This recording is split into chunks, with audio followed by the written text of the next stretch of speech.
Yan, thank you, Ate Jasmine. Okay, next naman po ay tutugtog ba ang EWMC today? Okay, so makinig po tayo sa pinrepare ng EWMC na praise and worship song.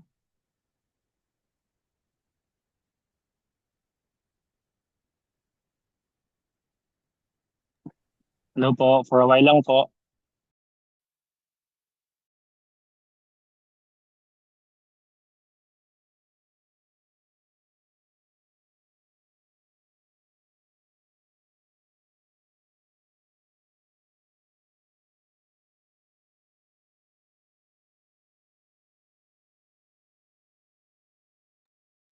Kuya Dino, ito po ba yun? I-play na po ba?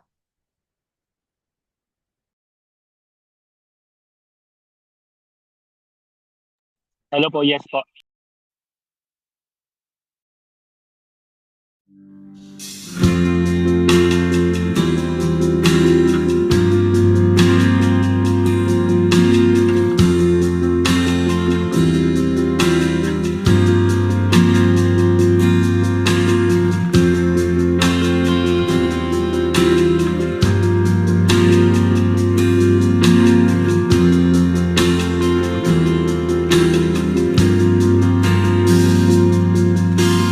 One thing I desire, one thing I seek, to gaze upon your beauty and your majesty. God of my salvation,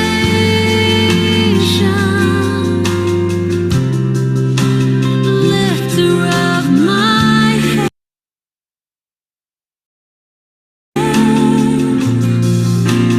teach me how to live, oh Lord, in your righteousness.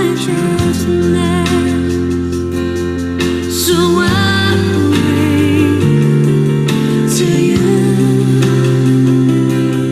So I pray to you, Lord. Your name is higher than the heavens, Lord. Your name is higher than all created things. Higher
Ayan.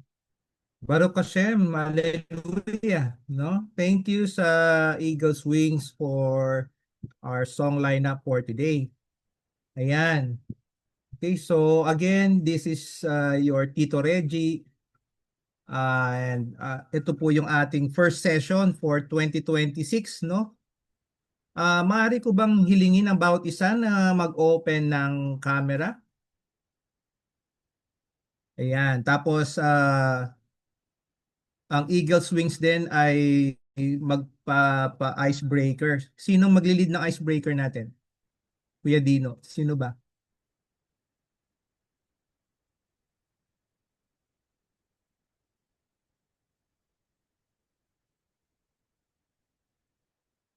Hello po.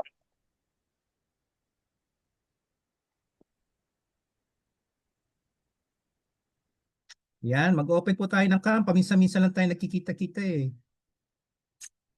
O yun, nandun na si Ate Jasmine. Yan, si Kuya Dino.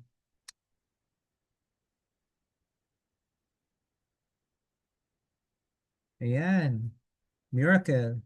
Okay, sino mag-lead ng icebreaker? Kuya Dino ba? Yes Okay, po. sige po.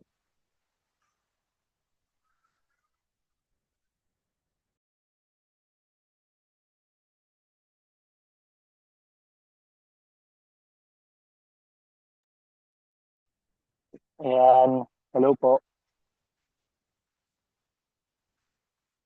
Rinig naman po.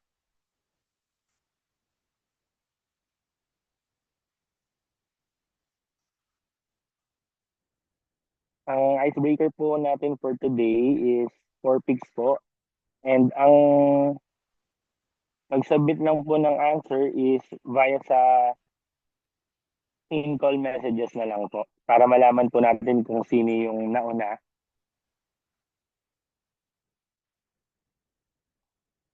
Okay po, pa-next lang po ng slide.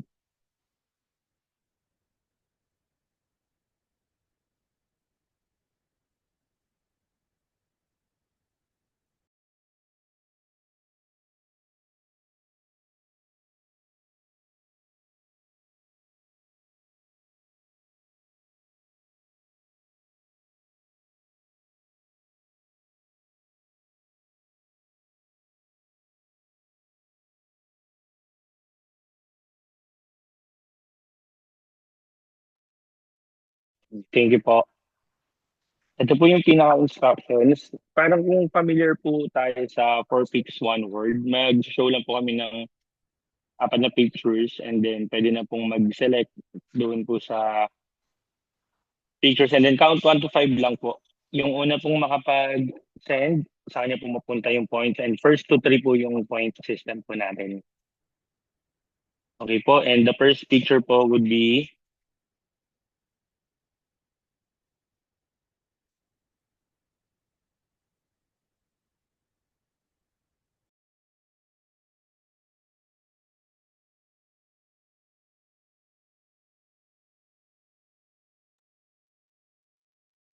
thank you po.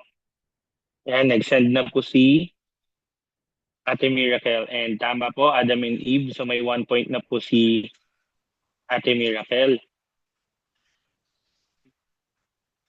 Check po natin kung tama sa next slide po.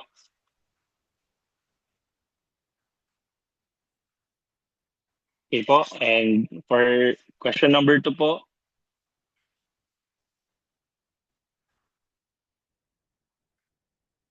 go, ready na po. Si Ate Aya po ang unang nakapagsagot po. Noah's Ark. Check po natin. Ay, sorry, si Ate Ring po pala. Thank you po. May tig 1 point na po. Yung third pick po. Go ahead po. Pasagot na lang.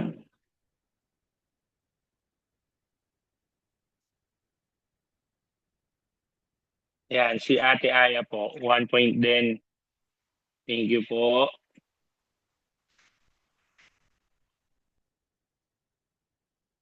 Okay po, for the next question po.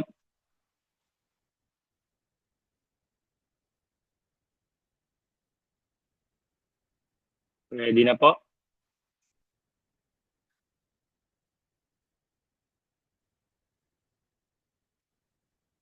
Si Ate Miracle. Thank you po, Ate Miracle. Meron na po tayong leading. 2 points po for Ate Miracle. And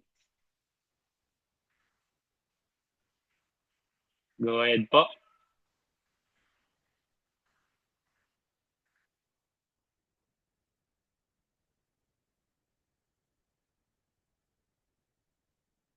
Okay po, si Ate Aya yung nauna this time. Tig 2 points na po sila ni Ate Miracle. Thank you po, tama po yung answer. Okay po, and the next question po. I'm sorry, last na po. Meron tayong tie at hindi po kami nakapag-prepare ng tiebreaker. Pero that sums it po, and thank you po for participating. Yan. Thank you, Kuya Dino. And congrats dun sa dalawang winner. Yan. Okay. Alright, so excited na ba kayo? Ayan, so hindi ko na-introduce, no? Kilala nyo na siguro. Nakita nyo na yung picture eh. Okay, yung speaker natin for today ay si Tita Jane. Ayan. Yan, Tita Jane from Imuna Torah Community. Alright, sige. Bigay ko na yung floor kay Tita Jane.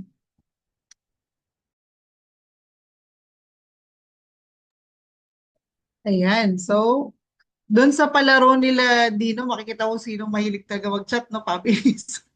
Pabilisan talaga. Ayan, so let me share my screen. Wait lang po. So parang first time ko yata dito sa salita sa youth. So, ito yung first time ko.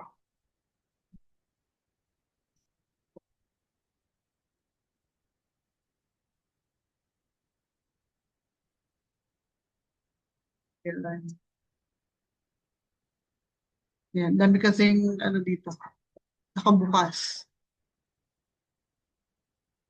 So, ito po yung first session natin. And nakapag-pray naman na tayo kanina. So, before this session din, no, pinag-pray ko na rin kayo. Yan. Sabi ko nga, nawa maraming maka-attend kasi I think kailangan to ng, di lang naman ng youth, pati naman ng elders. No?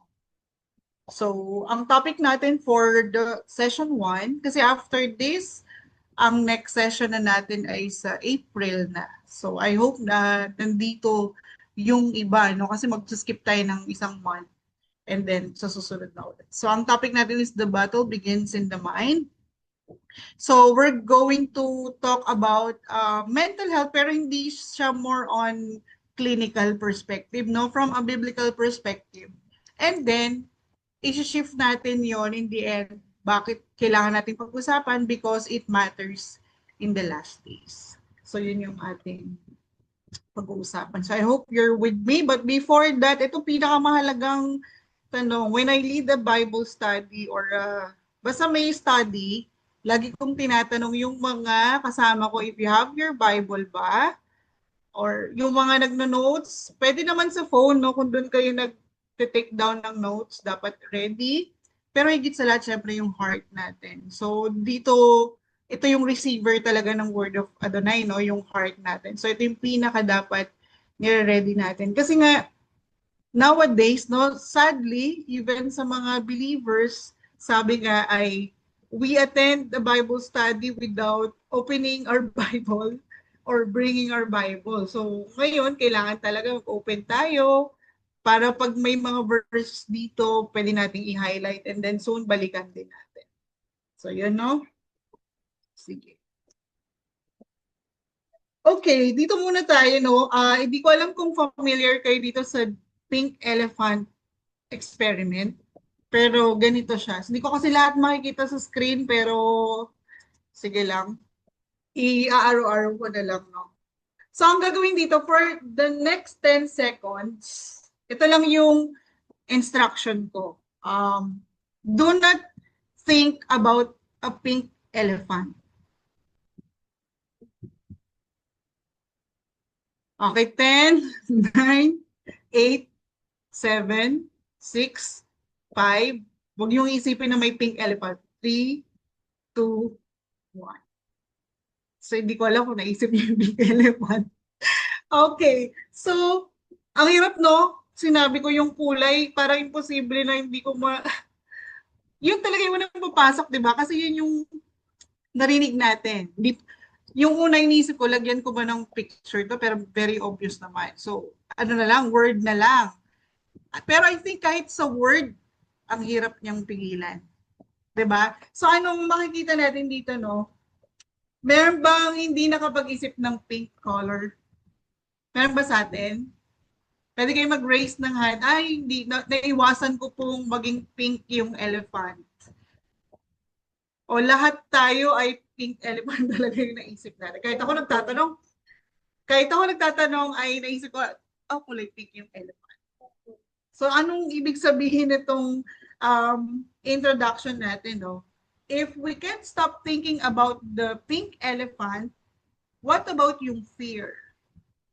Diba? Yung lust, yung anger, yung insecurity, yung lahat ng pumapasok sa isip natin. Kasi ito pink elephant pa, very light lang to. What about the other, let's say, elements or issues, no? Ibig sabihin lang, yung mind natin, it doesn't stay empty. Hindi pwedeng empty. Walang ganon sa mind natin. Kapag wala siyang laman, it replaces. Meron siya laging pinapalit, no? And if we don't guard our mind, something else will fill it. So yun yung concept dito sa ating experiment. Yan. So ngayon, dahil hindi ko naman lahat makikita, so pwede na lang tayong gumamit ng raise hand button, na may raise hand naman na button sa screen. So I'm going to ask you, you raise your hand if. So may at least mga 4 situations lang naman to, and wala namang maling sagot dito if naranasan nyo lang naman. Okay? So first one, I think nandyan naman na lahat, pero isa-isahin nating basahin na kasi nilagay ko na siya ng sabay-sabay. Okay. Number 1, raise your hand if you've ever looked calm, kalmado ka, pero inside your head, magulo ang iniisip mo. Dumating na ba sa life mo yun na kalmado siya, pero inside, ang gulo-gulo, bol-bol, parang yung Meralco sa labas, no, yung mga kuryente, yan. So I think kasali rin ako dyan. Okay, so pwede na ibaba yung kamay. Next naman, you raise your hand if one thought ruined your whole day. Saya-saya ng gising mo, tapos, ay naku, naisip ko na naman siya. Parang gano'n, nasira na naman yung araw. Ayan, so napapangiti si Jello, mukhang meron siyang ganap na gano'n. Okay, next naman, so lower your hand.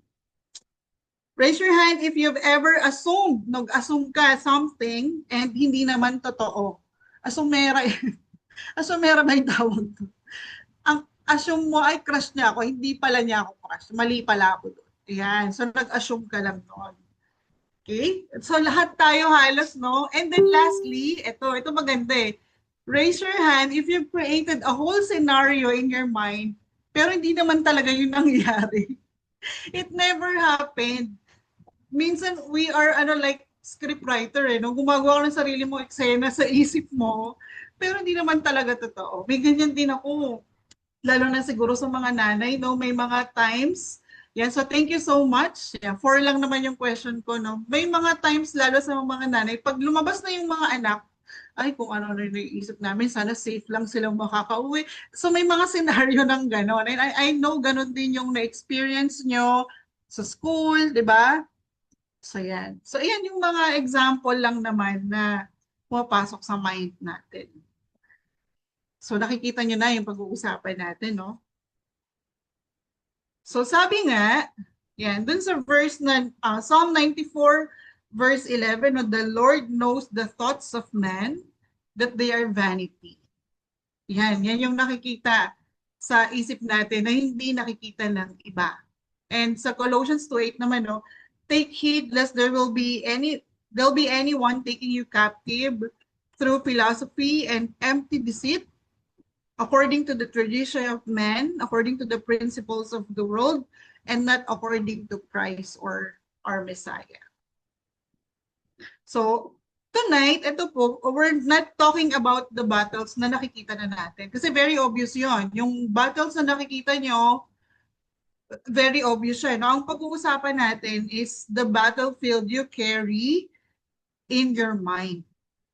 Kasi every day, yan yung pinakamabigat no? Na part sa life natin or sa part ng katawan natin is yung mind natin. Maraming masyadong dinadala and how it will affect you in the future, especially in the last days. No? So, dito makikita natin na hindi po ako expert sa psychology. Hindi kasi itong tinapos ko. Talagang dito yung major ko. Although, nung 21 years old ako, nagturo ko sa college. Ang bata ko, no? 21 years old ako, nagturo ko sa college. Medyo kaedad ko yung mga estudyante ko. Psychology yung isa sa subject na binigay sa akin. So siguro may natandaan lang naman akong konti doon. And then, nakatulong din yung mga konting units sa masteral nung pandemic sa guidance and counseling. So, pero syempre, higit sa lahat, yung Holy Spirit, yung scripture talaga yung pinaka-guide natin. So, yun yung mga points natin for tonight, no? Una, we're going to define mental health from a biblical perspective. Kasi usually pag mental health, clinical na or sa term na ng mga nagme-meds yung nakikita natin. And then, the mind is the battlefield. Tapos yung mga mental and emotional struggle ng lahat. Tapos ano yung pwede nating pang-filter whenever we feel or yun yung naiisip natin. And then how do we overcome mental health battles? At saka saan ba nanggagaling talaga yan? Tapos bakit importante yan ngayon at bukas at magpakailanman? Bakit importante siyang pag-usapan? And then yung final thoughts natin because yun nga, it matters in the last days. Okay. So bakit may pagganito? Yan. So magtuturo ba ako ng psychology? No? So yung mental health, para sa lahat, no, it's not just about psychology. Kasi 'di ba ang psychology is the study of mind. Yung mga nag-pre-med diyan, alam niyo 'to, nag-take ng psych diyan. So alam niyo na 'to. So dito pag pinag-uusapan natin from a biblical perspective, yung mental health it's not just the study of mind. Okay? Kasi ang nangyayari ngayon when we look at it, especially pag sa psychology, yung mga let's say na lang na hindi ganon believer talaga na psych, no? Rather than focusing on God, most psychologists focus on human desires and worldly appetites. So yun talaga yung gusto nilang i-feed or pagalingin. Diba? So kaya mapapansin nyo dyan, ginagamit kasi ng ibang preacher tong example ni Abraham Maslow. Siguro nakatandaan nyo siya nung college, no? Ayan yung hierarchy of needs. Kung makikita nyo from baba, mag-start yan sa ilalim na yung physical needs, pataas. So, pinakamataas is the self-actualization. So, okay na okay ito sa mga iba na hindi aware, no? Ginagamit siya sa churches as part of preaching. Pero, ang nangyayari kasi, yung diagram, as you can see, yung needs for basic survival nandyan. But it doesn't even mention yung deepest need ng tao for a redeemer. Wala dyan. Diba? Diretso agad sa self-actualization. But yung deepest need natin is for a redeemer, diba? To save us, to redeem us. Kaya ngayon, ang nangyayari, yun yung helplessness or condition natin because of sin. And then sa other side naman, kilala nyo naman si Sigmund Freud. So sila na lang yung mga binanggit ko kasi alam ko ito yung mga medyo kilala nyo. No? Si Sigmund Freud naman, sikat niya sa dream analysis. No? And ito, maraming believers ang fond of dreams. Diba? Something believers are fascinated about. Pero ang problem dito kasi it endangers us with strong delusion. Okay? So bakit ko nilagay yung Quran dyan? Because yung Quran dito is a direct result of misguided dreams. Diba? Kung nalaman niyo yung story, how it was written, it's claimed to be direct transmission of the Word of God revealed to Muhammad. Yun yung sinasabi. So, yan yung nangyayari kapag talagang yung mind natin, hindi talaga natin naiintindihan yung biblical perspective nito.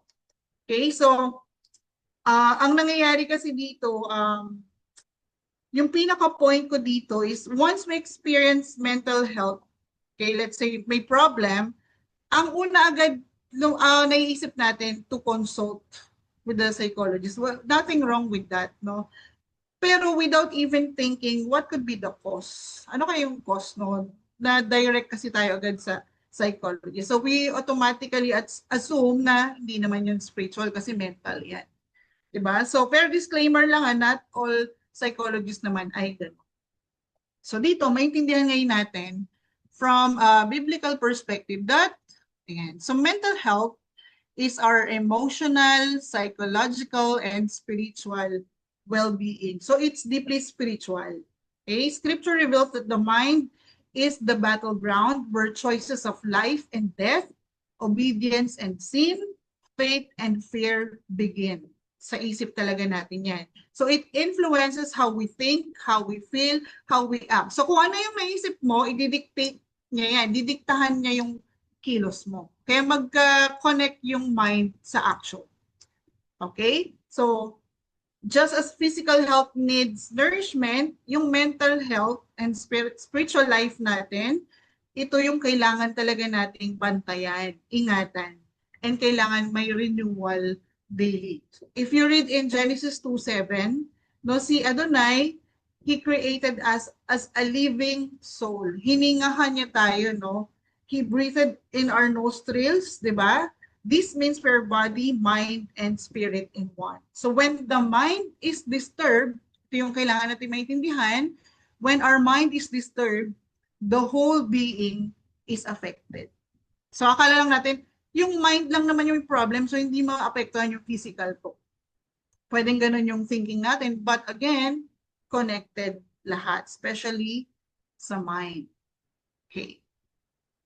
So next, ito pa para mas magets natin, no? The mind and heart in Hebrew thought. Siguro narinig nyo na to na-explain na that the mind and heart sa Hebrew mindset ay iisa lang. Okay? Iisa lang siya. So yung heart is lev, tapos yung mind naman sa Greek word ay nous, and then the thought naman is pneuma sa Greek din. Okay. So lahat yan, iisa lang yung makikita nyo meron siyang pagkakapare-parehas. No? So may mga verses ako nilagay dyan. You can just check na lang yan in your own study. So in short, dito the lev or the heart is where your will and mind dwell. Okay, yung will and mind nasa lev. Tapos yung nous, it directs your action. And then yung pneuma, it reveals your spiritual state. So nag-gets nyo ba yun? No? Yung heart natin is where your will and mind dwell. And then the nous, it directs your actions. Pagdating naman sa pneuma, dito marireveal yung spiritual state natin. Okay, so connected talaga yung heart and mind. Hindi pwedeng magkahiwalay. Di ba minsan may mga question pa tayo, anong pipiliin mo? Pag umibig ka, mind or heart? Pag ganun pa tayo, di ba? Pero hindi. In Hebrew mindset, isa lang yan. Okay? So next, we will go na sa battlefield. Ayan. The mind is the battlefield. So, syempre, what is a battlefield? Bakit natin iniisip na may laban ba sa loob ng mind natin, no? Kapag sinabing battlefield, it's the area of contention, conflict, or hostile opposition. So yung battlefield space talaga siya of may naglalaban. So it's a place where battles are either won or lost. Ano lang yan, dalawa lang yung kapupuntahan. You either win or you lose. No, every day, every moment, may battle tayong nangyayari sa isip natin. In our minds, between what's right and wrong, good and bad, God's way ba or Satan's way, the spirit ba or the flesh. Ayan yung mga battle sa mind natin. And it is our wills that determine who wins. And because actions follow thoughts, ultimately, who wins control our, ito yung magkocontrol sa buong buhay mo. Diba? Yun na yun. So, dito, kung mapapansin nyo, godlessness, hindi godliness ha, godlessness is increasing. And Satan has his intention, if aware lang kayo youth, no, his intention is set on your generation, on this generation. He is leading an all-out attack. Okay, ganyan yung ginagawa niya sa generation nyo. Kung talagang nagbabantay lang kayo lahat, no? A lot of quotes, content in the social media, yung mga nababasa natin, kung mapapansin nyo, lahat feel good na. Diba? More on self-worth, yung value mo, puro tungkol sa'yo, and does not point to the person's need to acknowledge and confess sins. Kung mapapansin nyo, yan na yung mga content ngayon ng mga social media na nakaka-feel good naman talaga when you read na you are loved, you are worthy, puro you. Pero nawawala na yung ipo-point out mo sa person yung need niya to acknowledge and confess sin. Okay, inumpisahan ko doon because ito nga yung sin. Sa battlefield ng mind, dito nagsisimula yung sin. Yung may say na, di ba yung sin pag ginawa mo na, di ba pwedeng ganun yung argument natin. Pag halimbawa, pag pinatay ko na talaga siya, doon ako nagkasala. Pero kung iniisip ko lang na gusto ko lang siyang patayin, hindi pa ako nagkakasala. It's parang ganun, no? Pero hindi eh. Sin often starts as a thought before it becomes an action. Pinaplano din talaga yan. Pupasok sa isip natin yan. Yan yung sinabi nga ni Yeshua, di ba, sa Matthew 5:27-28, doon sa adultery, na tumingin ka pa lang sa woman, without even touching her, wala kang ginagawa, malayo ka sa kanya, nagkakasala ka na. Again, sa mind agad yun. So, di ba, it comes so easily and naturally sa atin that we don't even realize that it is happening most of the time. No, we tend to let our minds wonder about, thinking about whatever it likes to think. Kung saan niya gustong pumunta. Kumbaga, imagination mo ang limit. No? Ganun yung kasabihan. And it tends to be a safe place for our favorite sin. Diba? Kasi walang makakakita, walang makakabasa ng mind mo. Walang Rudy Baldwin na makakabasa. Hindi yung totoong mababasa niya. Walang ganun, no? We hide it away in the innermost parts of our mind when no one can find it and no one knows about it.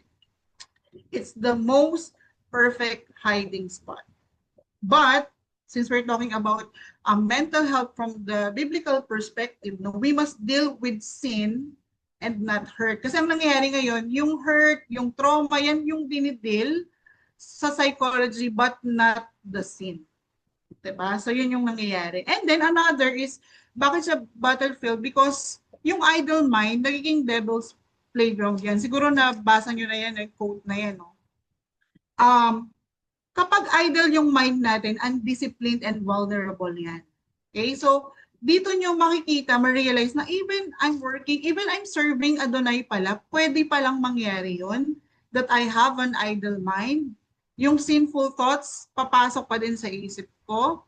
Yan, mangyayari yun if your mind natin is not anchored in the Torah. So, ang priority talaga ni Satan ngayon is to confuse your generation, this generation, with mixed messages. Napansin nyo ba, no? Grabe yung confusion and mixture sa mga messages, especially sa social media, no? Yung gray lines, parang blurred na siya ngayon. Hindi mo na ma-identify alin ba dito yung tama, alin yung mali. Kasi hindi ka na mag-differentiate between what is right and what is wrong. Ang deception ngayon is what is right and almost right.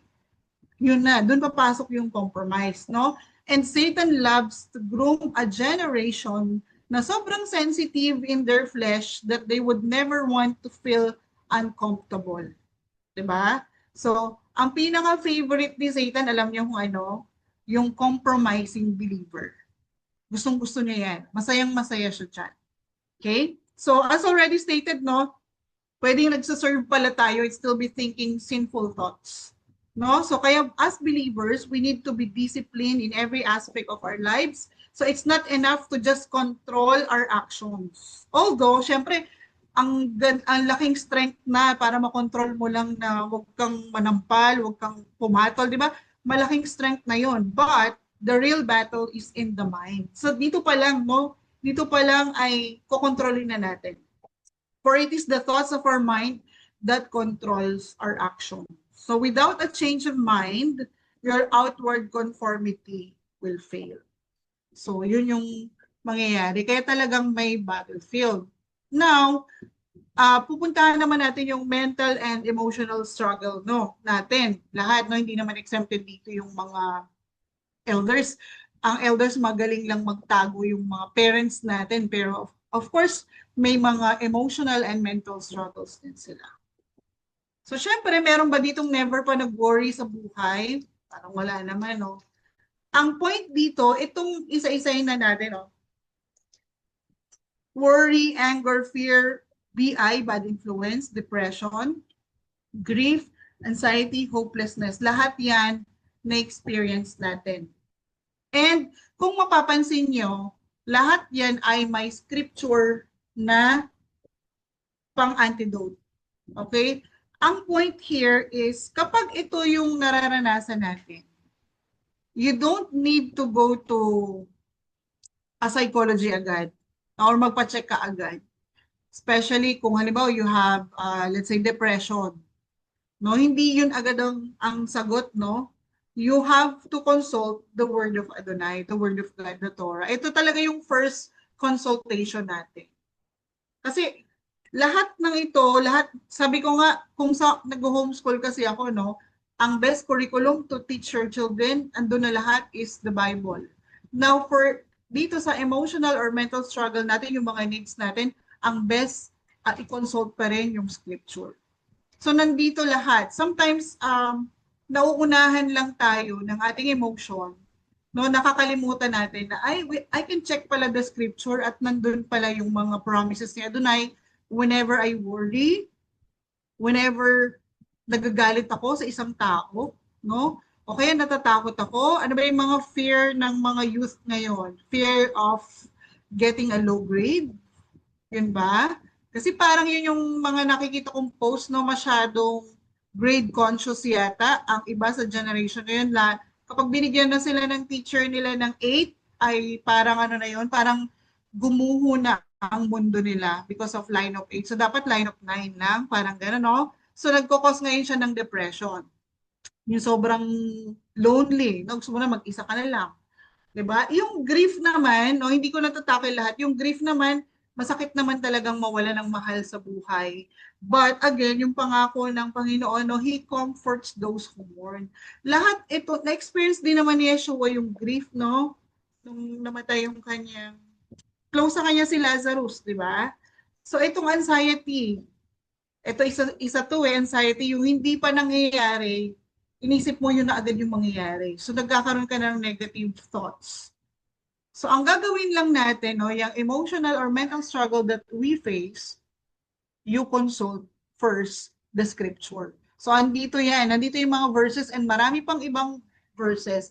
And then I want to highlight also, bago ko iwan tong slide nito, is the bad influence.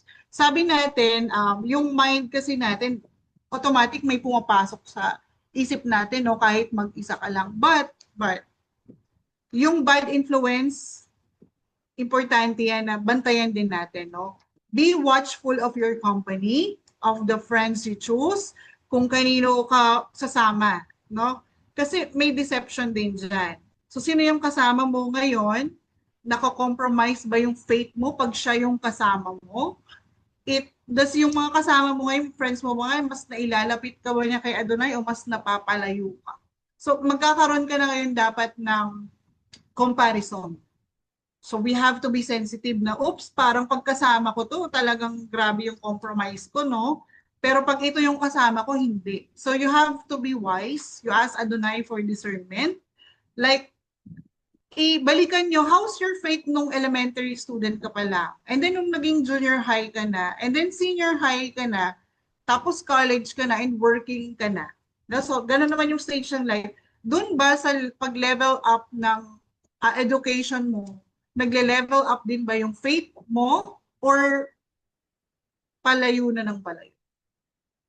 Because it also has something to do with kung sino yung sinasamahan natin.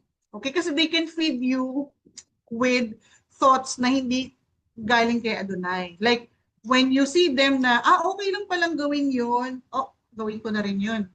Hindi mo pa na masama masyado yung ganito, so pwede ko na rin gawin. So, ganun, madideceive ka. So, as youth, no, sabi ko nga kanina, nakafocus si Satan sa generation to. So, you have to be very watchful and careful. Okay? So, ang gagawin ngayon natin, paano ngayon yung mga ganitong ganap sa buhay niyo, no? If you have mental or emotional struggle, we have filters. Ayan, thought filters. Kung mare-recall nyo, this was the first session of Tita Pretty sa youth camp. Ginamit niya yung Philippians 4:8. If you still remember.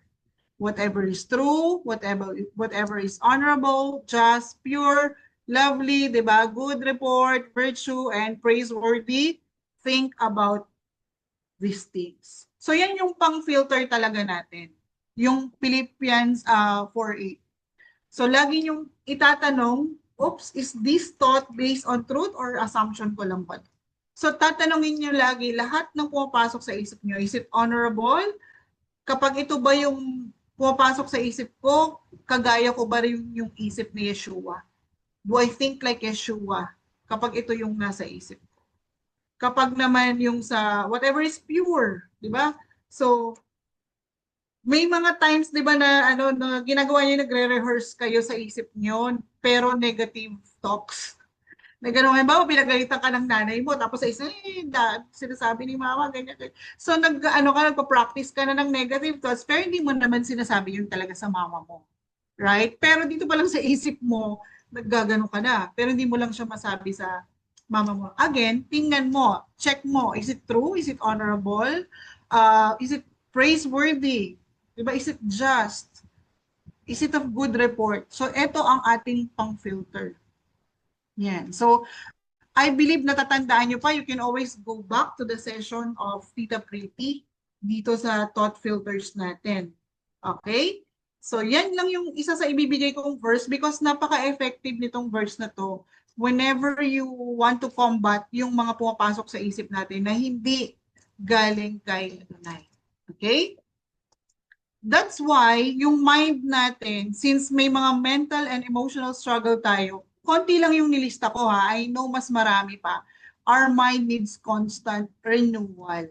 Okay, hindi pwedeng today, nag-session tayo, the battle begins in the mind, okay na ako bukas. Kasi nag-gets ko na. No, it's a daily choice. It's a constant renewal araw-araw. Hindi pwedeng today, okay ka, bukas okay ka ulit. Hindi tayo invincible. Okay? So it's not just enough na nakinig tayo, okay na, session na to, natuto ka, and then, hindi ko na kailangan i-renew kasi okay naman na. Okay. So ayan yung mga verses na pwede nyong balikan. So hindi ko na rin isa-isahin yan, no? Because para din yung time natin, no? Okay, so always remember the battle begins in the lev. Ano ulit yung lev? The heart. And ano ulit yung heart? Yung mind. Okay, kasi connected siya. So you guard what you watch, you guard what you think, and imagine. Lagi yung babantayan yan. The mind is the battlefield where the enemy attacks. And we must protect it from negative influences, false teachings, and worldly distractions. Replace wandering thoughts. Kung ano man yung mga bigla-bigla na lang pumapasok sa isip mo, palitan mo siya ng truth with the word of God. Using praises, you pray. Okay? And the key to controlling your mind is to, paano natin ma-overcome? Walk by the Spirit. Galatians 5:16, walk by the Spirit and you will not carry out the desire of the flesh. Paano po mag-walk by the Spirit? Because your flesh follows your mind. So, if your mind is focused on God's word, yung command niya, yung design niya sa buhay mo, your life will follow that direction. That's being controlled or walking by the Spirit. So when your thinking is built on the Scripture, and yung Scripture is your blueprint, di ba? Ang blueprint is ito yung guide mo para maging maganda yung building or bahay mo. So ngayon, yung Scripture ang blueprint natin. Okay, so if yun yung gagawin mo, then that is what we mean by walking by the Spirit. Okay, next naman, the key to walking by the Spirit, paano naman mag-walk by the Spirit after your in-acknowledge mo naman that the Scripture is your guide, your blueprint, no? Ephesians 5:18, do not be drunk with wine because that will ruin your life. Instead, be filled with the Holy Spirit. Anong gagawin? To be filled means to be controlled. Okay, so kung you're drunk with wine, controlled by alcohol ka, right? If you're filled with anger, controlled ka ng anger, ng galit. But if you are filled by the Spirit, you are controlled by the Spirit. See, kung ano yung nag-feel sa'yo, yun yung magko-control sa'yo. The question now is, who or what is controlling your mind right now? Diba? So, and then, the key to being filled by the Spirit, of course, God's Word. You always go back to the Bible. You always go back to the Scripture kasi we have to let the Word of the Messiah dwell within us. As in, pag kumakain kayo, di ba? Meron ba dito kumakain, hindi nangumunguya, nilulunok na lang niya? Parang nagmumukbang vlogger ng mga food, no? Talagang kain ng kain. Hindi dapat ganun yung Scripture. Dapat talagang ninunguya mo, chinutsu mo yun. Ninanamnam mo yun para mas madali siyang pumasok. Diba? Mas madali siyang pumasok sa'yo. So, when God's Word fills your life, the Spirit controls your life. Diba? Kasi sabi natin, whoever dwells within you, siya yung magkocontrol sa'yo. So, to dwell means to permanently reside. Sino gusto mong mag-dwell sa'yo permanently? Diba? Hindi pwede yung, okay, nag-post na ako ng isang verse, carry na yon. I walk by the Spirit na. Hindi gano'n, no? Hindi siya occasionally lang. No? Kasama talaga yung discipline dito. Okay, so, punta na tayo sa, ang bottom line lang talaga, yung pag-iingat nyo sa isip nyo. Kailangan nyo talagang magbantay. I'm reading a book. Papakita ko lang, ayaw kung makikita nyo. Ito siya. Ayan, medyo ano kasi pag nilapit ko, wala. So ang title ng book na to ay Apostasy, the Deceived Generation. So rescuing our youth from Satan's influence. Dito ko na-realize na ayun talaga, it's happening na already. Okay, so itong naman mga practical ways, you have to renew your mind daily, of course, through prayer, study, and worship. Tapos gusto kong i-highlight yung live in community. Kasi ang tendency ng iba sa atin, when you feel depressed, okay, pag meron kang mental or emotional struggle, gusto mo i-isolate yung sarili mo, tama? Lumalayo ka, minumute mo yung mga GC na, sabi ka, nag-mute ka ng mga GC na ayaw mong mag-involve doon, di ba? May mga ganong moment, kasi gusto mo maging silent lang, so ayaw mo nang ingay. Okay, but again, we are not meant to live alone, especially if may struggle tayo mentally and emotionally, no? Yung tayo, dinisign tayo to live in the community. And gusto kong i-point out din sa mga youth, there is life, okay? There is more life outside social media. I know it may sound cliche, paulit-ulit na yung parent nyo dito, but ito talaga yung realidad. Mas marami pa kayong pwedeng ma-enjoy outside your cellphone and social media. Okay, parang nanay na nanay talaga ako, no? Kasi talagang sayang kasi yung pwede nyo pang ma-enjoy, no? Sa labas. Okay? So, minsan kasi, kaya tayo nade-depress because nakafocus na tayo ng mga nababasa na natin. Nag-doom scroll ka na lang, puro negative news yung nabasa mo, tapos yun na nag-fill ng mind mo. Tapos na-depress ka na, tapos gusto mo pa mag-isa. So, hindi pwede. Okay? And then, fix your focus. Again, filter natin yung pumapasok sa isip natin. And then ito yung pinakamahalaga, you find your identity in Yeshua. Kapag nagkakaroon ka ng confusion, ang daming confusion ngayon sa mga kabataan, like your gender, di ba? Ang dami. Isa lang yung gender doon pero marami pang confusion. Kailangan makita natin, maalala natin yung identity natin kay Yeshua. Palagi kang babalik, oops, kanino ako belong? Sino ba yung nakatira na sa akin? Who lives in me? Si Yeshua na. Therefore, pag si Yeshua na yung nasa iyo, unshakable foundation na yun. Hindi ka basta-basta madideceive. Okay? So I hope malinaw yun sa inyo, no? Last two na tayo, no? Last 2 points na. Bakit mahalaga ito ngayong pinag-uusapan natin? Kasi nga pagbukas mo pa lang no ng headlines, ako pagbukas ko kasi doon ako nagpo-post ng mga devotion. Pagbukas ko pa lang talagang yung mga balita ay grabe, no? Yung mga headlines parang di mo kakayanin, 'di ba? So behind every statistic na may nabalitaan tayo, may tumalon sa LRT ba 'yun? Like LRT, tapos may natagpuan ganito sa Cebu, na hindi ko ma-describe kasi yung iba talagang parang indescribable 'di ba? Pero lagi yung tandaan kapag sa mga ganong situation, behind every tragic story is a mind under attack. Okay? Sa mind inuna yung attack. And if you're not able to guard your mind, ganun yung mangyayari. Kaya nakakalungkot yun, mababalitaan mo, di ba? So, lahat ng tragic story starts with the mind, no?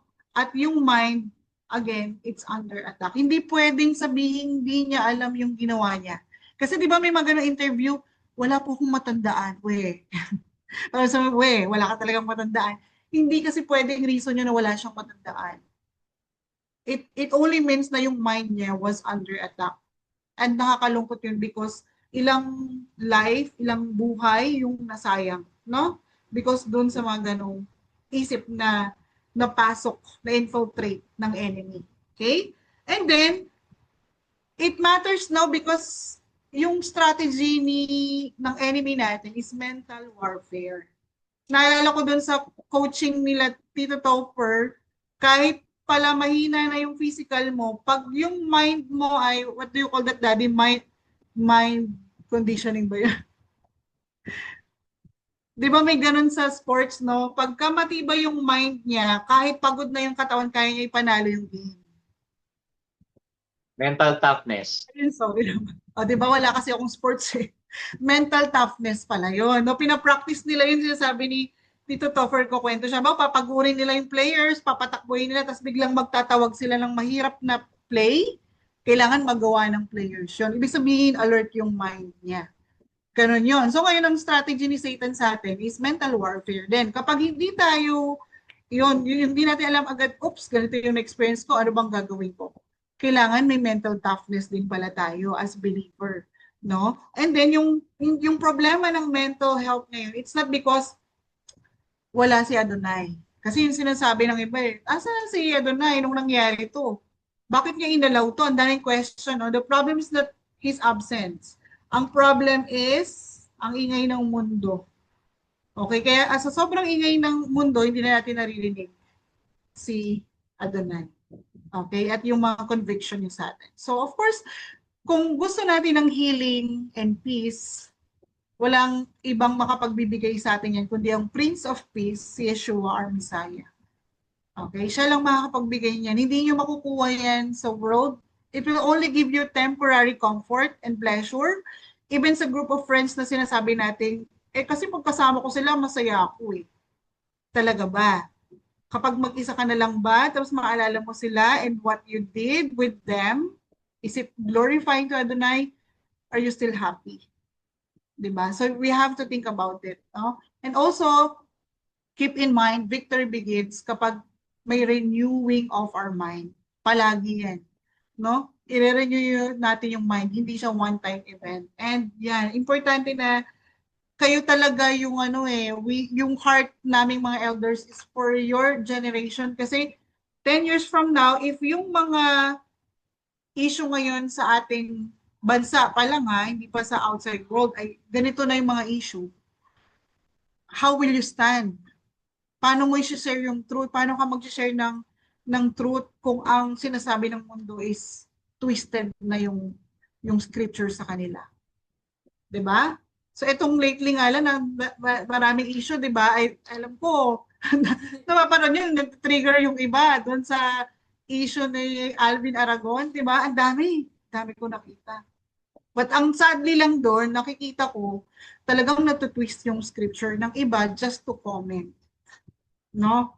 Yung nakikita ko twisted talaga. Yung gusto nila ay suit doon sa kanilang desire. Okay, kung ano yung fitted sa kanila. And then lastly, ito yung pinakamahalaga, no? Maiksi na lang to. Okay? Final thoughts, bakit natin inumpisahan yung mental health from a biblical perspective? Kasi gagamitin natin yung mind natin in the last days. Bakit po, Tita Jane? Kasi number one, pagdating ng anti-Messiah or the Great Tribulation, alam ko naman, alam natin mangyayari yun, no? The greatest battle will be for the mind. Okay? Sa mind yan. Kasi nga sabi ko kanina, yan ang strategy niya, no? Mental warfare. The battle for the mind will reach its peak in the last days. So, Scripture warns that a great deception is coming, kaya nga even the elect dyan sa Matthew 20:24, they will be deceived. Walang safe sa atin. Hindi tayo safe dahil messianic ka, messianic yung parent mo, nagsasyabat ka, safe ka na, no. Walang safe. We have to endure until the end. Now, this means that deception will not first begin in politics. Hindi yan sa politics. Diyan nag-aaway yung mga tao ngayon, di ba? Distraction lang yan. Hindi yan sa religion. Distraction lang yan. Hindi rin yan sa culture. Distraction lang yan. It will begin in the mind. Okay? And then, pangalawa, yung belief kasi natin, it will shape your eternal allegiance. Kanino ka magiging loyal in the end? Diba? Because kanina, diniscuss natin, leb, nous, pneuma, heart, mind, thoughts. Connected yan. Your heart decides whom you will serve. And then your mind directs your choices. Dito na lang ako. Mas convenient dito, mas comfortable ako dito. And then your thoughts reveal who rules within you. Makikita naman yun sa action natin, no? Kaya importante yung mind natin, yung mental toughness, pero biblical perspective. Next, the anti-Messiah will win minds before he wins worship, no? Yung antichrist, he will not only demand worship, nababasa naman natin sa scripture, no? He will shape minds through lies. Nangyayari na ba yan ngayon? Yes. Actually, noon pa naman nangyayari, pero mas matindi na ngayon, no? Napansin nyo, mas mahirap mag-share ng truth ngayon. Kasi dahil overwhelming yung information, feeling ng iba, they know better than you. Okay? So, his power will not come from force. Di niya kailangang pwersahin ka. But from persuasion, distraction, and counterfeit. So, kung di natin mababantayan yon, pwede tayong ma-deceive. No? And then, yung warning ni Yeshua, very clear. Watch and pray. Hindi niya sinabing just watch ka lang. Hindi niya rin sinabing pray ka lang. Dapat sabayan. You watch, you stay alert, and then you pray. Okay, so magkasama yan. And then, ito yung sabi natin, hindi nakikita ng iba yung nasa isip natin, right? Kahit yung nasa isip natin at this very moment, no? Ano yung nasa isip natin? Kahit ako, hindi ko mababasa yan. But, Yeshua will judge the thoughts and intentions of every heart. Yan. So, every thought either aligns with His truth or resist it. Siya ang makakapag-judge sa atin. So, tayo, hindi tayo natin makikita yan. So, every thought either aligns with Him or not. And then, yung coming divide will reveal who truly belongs to Yeshua. Ito na yon, yung separation na between sheep and goats, ito na siya, no? Those with the mind of Messiah will discern truth from deception. Others will believe the lies. And I hope doon tayo sa someone who will discern the truth from deception. So, the battle won't begin with weapons, no? Hindi yan weapons, but sa isip pa lang natin. If the enemy wins your mind, he can claim your worship. If Yeshua reigns in your mind, you will stand firm. So, ano pong gagawin natin?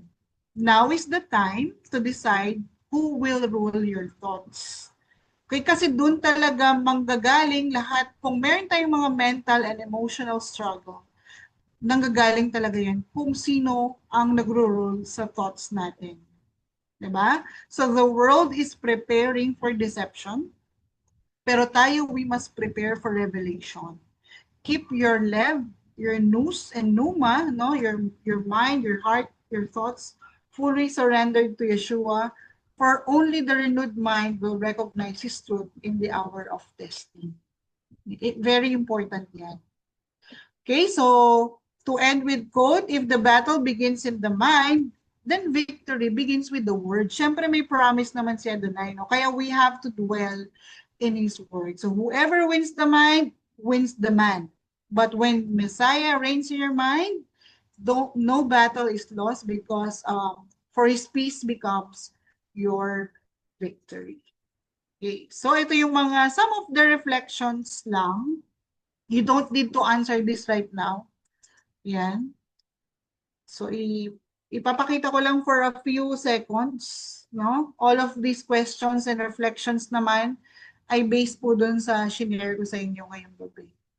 So, nandiyan naman, and I can share the presentation din po, so you can also review and share it with others. So, let the word rule your mind before the world tries to. I know, pwedeng may mga friends na kayo or kasama sa community na something, pwedeng naisip mo na mukhang nahihikayat na siya ng mundo. But, may pag-asa pa, no? Pwede pa natin silang i-remind, pwede natin silang, no, paalalahanan, hikayatin muli, no? And let every thought bow to the King of Shalom, Yeshua, our Messiah. So, that's all po, and I hope may natutunan po tayo sa gabing ito. So, Baruch Hashem. Baruch Hashem. Ayan. May mga natutunan po ba tayo?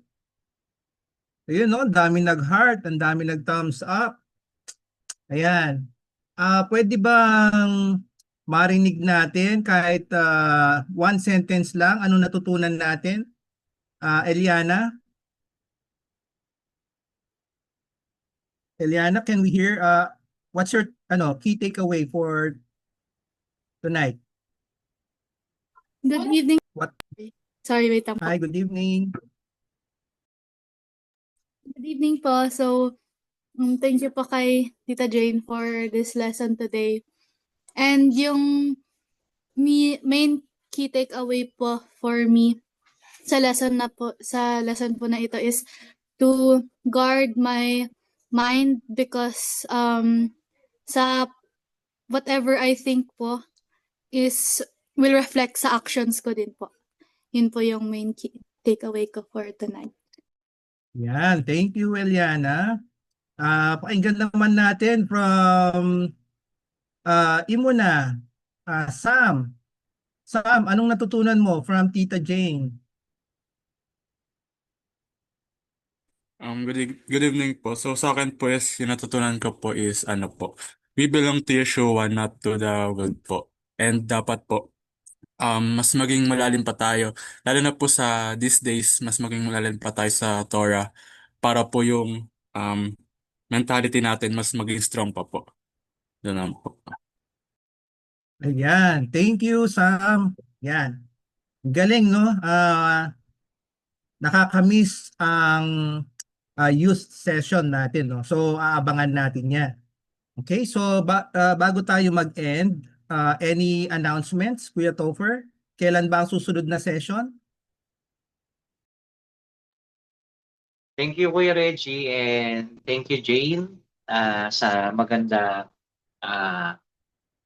reminder para sa youth natin. So, gagawin natin ito every after 2 months siguro. So, February ngayon. So, yung next natin, April na. And then, i-announce natin yung next speaker and then yung topic din na ibibigay ng ating speaker. So, I hope na palagi kayong excited, no?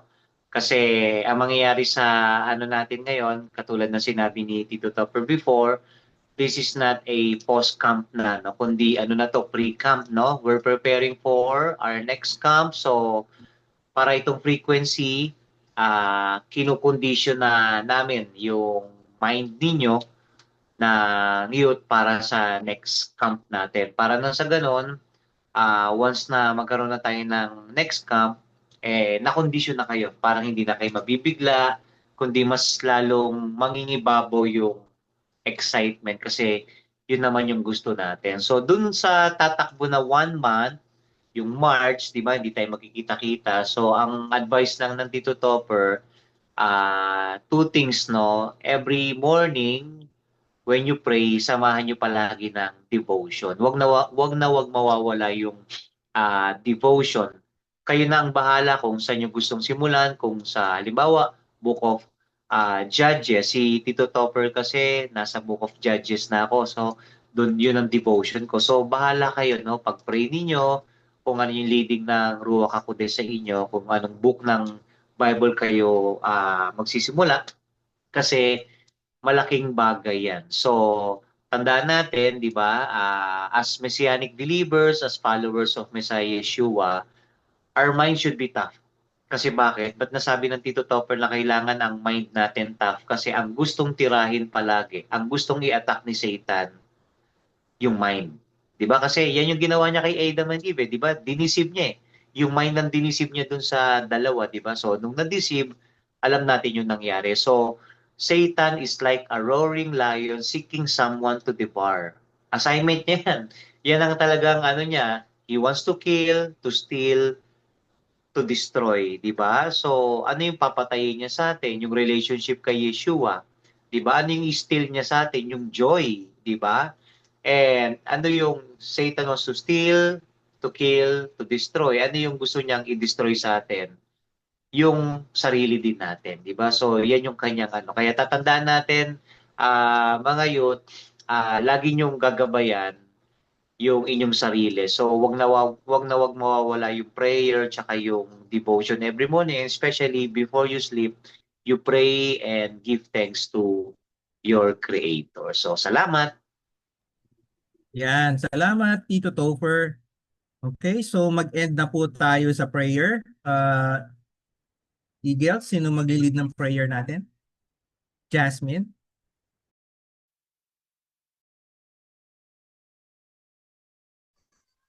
Hello po. Naririnig po ako.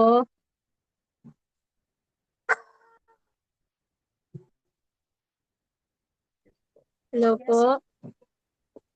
Yes po. Okay po, tayo po ay manalangin mga kapatid. Panginoong Yeshua, maraming salamat po Ama sa pagkakataon at sa mga kaalaman na natutunan po namin Panginoon. Salamat po sa pangunguna sa aming fellowship ngayong gabi Ama. Salamat po sa mga teachers Panginoon at sa mga kapwa kapatiran o Panginoon na nandito. Nawa maging pagpapala po sa lahat ang mga mensahe po Panginoon. Nawa maging pundasyon po namin ito sa aming pamumuhay at maging pagpapala din po sa aming kapwa.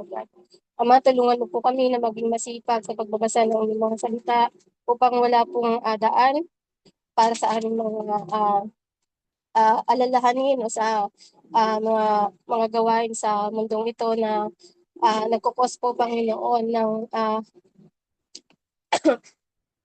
nagkukos po Panginoon ng hindi magandang pamumuhay o Panginoon sa amin. Nawa mapulpil po namin ang aming isipan, ang aming puso ng inyong mga salita o Panginoon at nawa maging ilaw po kami at maging pagpapala sa lahat ng mga nakakasalamuhan namin ng aming mga pamilya din o Panginoon. Nawa tulungan mo kami Ama na maging malakas sa aming pananampalataya sa iyo Panginoon at nawa hindi ko kami madaig ng sanlibutan na ito o Panginoon. Muli Ama, ang aming pong papuri sa iyo at pasasalamat sa pagkakataon na ito na kami po ay nagtipon-tipon po sa inyo biyaya sa inyo po Panginoon sa amin. Lahat po ng ito Ama, amin pong ibinalangin sa inyo pangalan na amin pong tagapagligtas, Panginoong Yeshua Masiya. Amen. Amen. Thank you, Jasmine. Ayan, again, request ko po na mag-open kayo ng cam. Ayan, and Ate Rain, pwede bang ikaw ang kumuha ng picture, Ate Rain? Alright. Yan, mag-open naman kayo para may picture tayo. Yan. Okay. Sige, Ate Rain.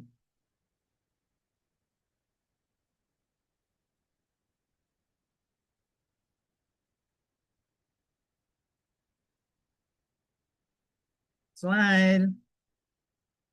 Okay. Ayan, maraming salamat po muli sa pag-attend. Yan, check nyo po yung announcement sa ating group chat. Yan. Thank you. Thank you Bye-bye po. for Thank your you. time. Thank you, Bye-bye. Hello. Kuya Top. Kuya Top. Si Kai. Si Kai. Yes.